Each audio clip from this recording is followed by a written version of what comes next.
Hello everyone, welcome to Soma's cake shed. সকলে নিশ্চয়ই ভালো আছেন। আজ বেশ কিছুদিন পর কেক ডেকোরেটিং ভিডিও শেয়ার করছি। আপনারা জানেন যে বাড়ির পুজো ছিল, সেটা নিয়ে একটু ব্যস্ততার কারণে ভিডিও শেয়ার বা ফটো আপলোড করা হয়নি। আর ফিজিক্যালি একটু টায়ার্ড ছিলাম, প্লাস ভয়েসটাও ডাউন ছিল, কথা বলতে পারছিলাম না ঠিক করে। এখন একটু ঠিক আছি বলেই ভাবলাম যে ভিডিওগুলো শেয়ার করি আস্তে আস্তে। একটা কথা, একটু বাইরে একটা সাউন্ড হচ্ছে যেটা হয়তো ডিস্টার্ব করতে পারে, সো প্লিজ ইগনোর ইট।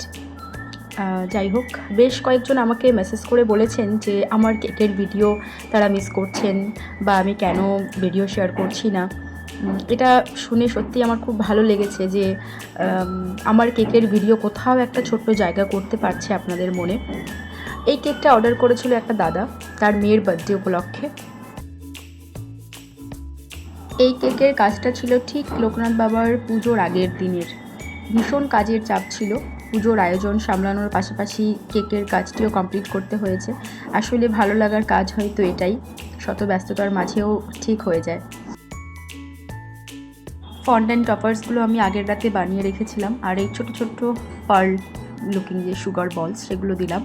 সেটা না দিলেই নয়, যে কোনো কেককেই একটা এলিগ্যান্ট লুক দিতে পারে। আর এই হলো আমার কেকটার ফাইনাল লুক। কেমন হয়েছে অবশ্যই জানাবেন। Thank you very much. Tata.